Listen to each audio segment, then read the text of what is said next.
and basically play party gags with all of these gadgets.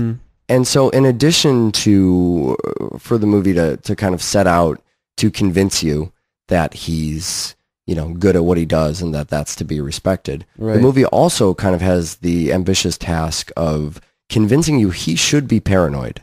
At the beginning of the movie, it sets itself up saying this guy is paranoid, maybe he should be, maybe he shouldn't. And as you get these details, I think every single detail you get about him makes you a little more paranoid. Yeah. It makes you feel that position he's in. You understand why he feels that way, and it starts to feel more valid as time goes on. The camera work does that too. You get this camera that follows him in his apartment, even early on. It follows him mechanically, sort of like when we did the film Look, that was all shot from surveillance angles. This is the kind of thing that makes us think he should be paranoid. You know, when the camera's in a static position and it pans mechanically, really, to follow him, and then he gets up and leaves, the camera just stays there because the camera's on a fucking mount, and then he sits back down. It's one of those things that without really using any kind of writing, any character development, any plot devices, just that camera work helps us feel that paranoia a little bit more. Right. Later, when we get the saxophone playing overhead pan kind of shot that ends up being the credits, it's both surveying the carnage and almost saying, I told you so. Yeah. It's that same kind of shot that pans back and forth, just reminding you, hey, remember when you saw this earlier? Yeah. You didn't think you really should have been that paranoid then. How do you feel now that this man has torn his entire apartment and not even found the fucking bug? Yeah. Right? Torn his entire apartment apart, haven't found the bug. And then between that, we're using a lot of techniques too to make his obsession also our obsession as an audience.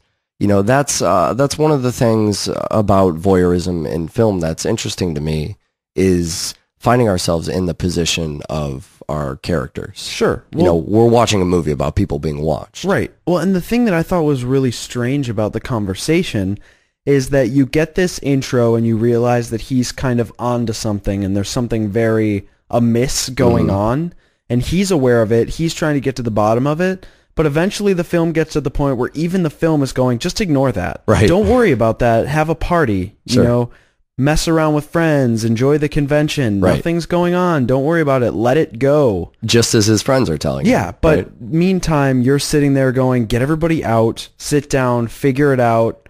There's something going on here. Well, just like, and that's another great reason to set this thing up in the shop. You know, he's in the shop with this guy, Bernie. And Bernie's going way out of his way to make sure we know he's second best. Right. And look at all the stuff I've done. And hey, I don't want to say I picked out who's going to be the president or anything. And meanwhile, Harry is still completely obsessed. He can't even really think. He's keeping his, you know, trade secrets secret. Sure. But he doesn't actually really care. His mind is still on this case and what it could mean. And he has to get back to work and he can't let go.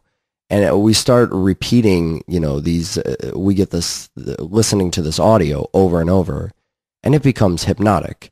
Kind of loops in the background, and it puts us in this state where it's just a part of our psyche now. We're just constantly it's almost making us feel like the character is going insane. Yeah. He's just hearing this fucking loop over and over.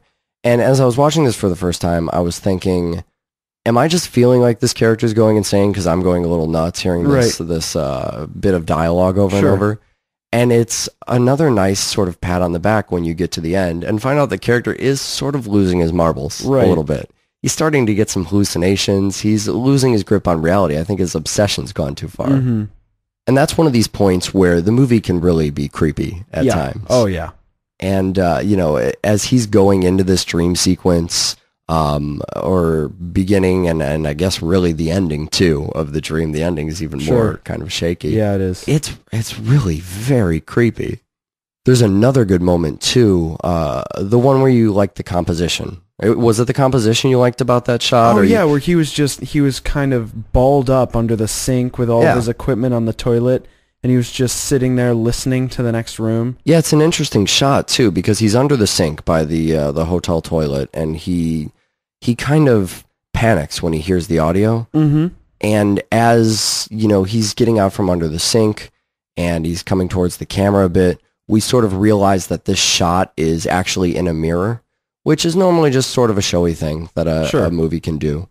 or I guess when you look at something maybe like Black Swan, mirrors are used to a huge effect there. Mm-hmm. So I don't want to say it's always a gimmick when you're shooting something through a mirror. What I really like about this shot, though, is he's coming towards this mirror.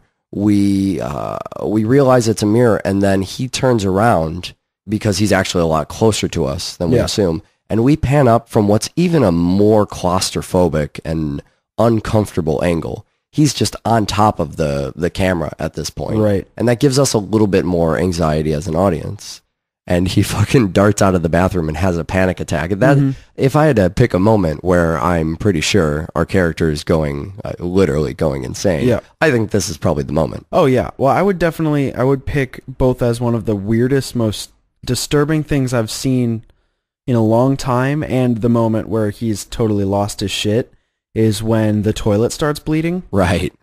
That is one of the most eerie, unsettling things I've seen in a long time. You know, you don't expect it. Right. You don't expect it out of a kind of dry 70s Francis Ford Coppola movie. Mm-hmm. And it smacks you fucking hard. Yeah. You know, Coppola started, or at least one of his earlier movies was Dementia 13. Yeah. That's the one I was talking about earlier that I keep wanting to sneak in here. And it's really kind of a horror movie. Mm-hmm. As close to a horror movie as anything he's ever done. And I don't want to say necessarily that he's strayed from that, but you think about a movie like The Godfather, you don't think about that as a horror film. Right. You think about it as a film that has its unsettling moments. Sure. You know, we've talked previously about the boat on the water kind of thing. Or, I mean, I could name out a lot of icons from The Godfather that are probably spoilers. But things when you think back to that movie, you think about it, and there's sort of the offsetting, you know, horror moments. Right. That stuff is extremely effective here because of how out of place it is. You don't expect this to turn into chaos the way it kind of does. Whether it's in his head or not, it's just not something you're prepared for. Now, one other thing, too, I guess we should talk about. You mentioned religion earlier, the Catholicism there. Sure.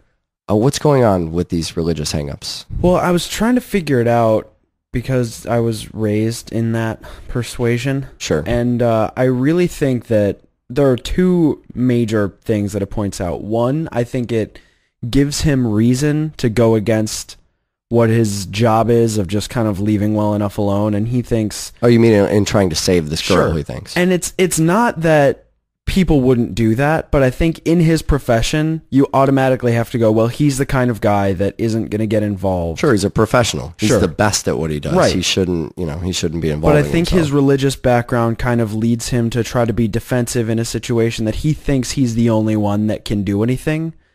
But also there's this moment right before the end of the film where he's tearing his apartment into pieces, and he takes the statue of Mary and beats it to death and rips it open.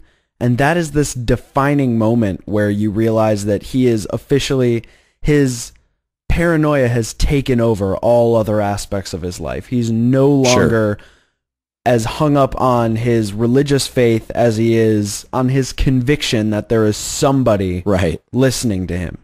Yeah, ultimately, he tears apart pretty much everything in his apartment. Sure. Until he comes to that piece, and he says, well, it's got to be in the Virgin Mary. Where else would it be? You never really know what kind of surprises you're going to find inside the Virgin Mary anyways. That's true. Okay, so answer me this. Two atheists have this podcast in Chicago called Double Feature. Are you offended at all by the idea that the movie seems to think religion is a requirement for this kind of guilt or this kind of self-sacrifice in order to, find and rescue someone? Or is that just kind of an easy way for the film to show that? I mean, I think it's really just a way for the film to let you know that he has a higher belief outside of his professionalism. Okay. Because there's something else to his life. Right. I feel like you have the automatic assumption that a person would do something to help another person that's in danger, which we see in the next film.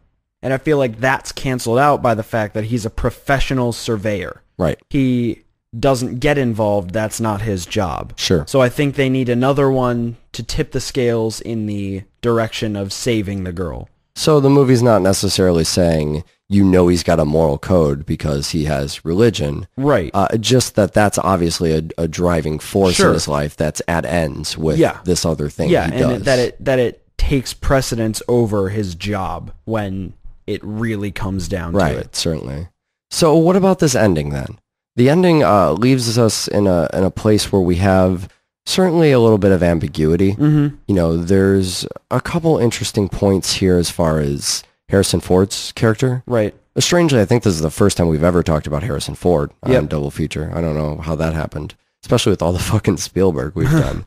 But I don't really know the role, if there is a role. There has to be a role that Harrison Ford's character plays in this, Sure. right? He's got to be part of the grand sort of twists that happens at the end here. I love that downer note, too. In addition to being a downer because he's torn his apartment apart, he also kind of fucked up. Yeah. And that's just that great old...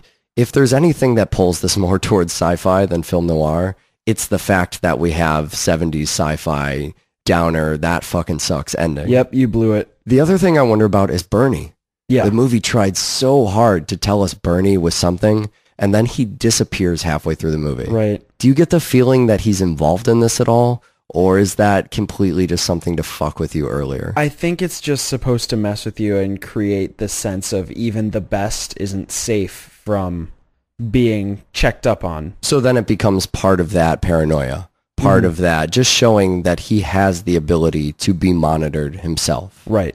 And so when that happens in the end, it's not nearly as unexpected because that's not really where the turn is. Right. That's just the ultimatum. And we're just supposed to realize that, oh yeah, that can happen and it'll drive him nuts. I'm going to use score as kind of a transition into talking about Rear Window. But before we do...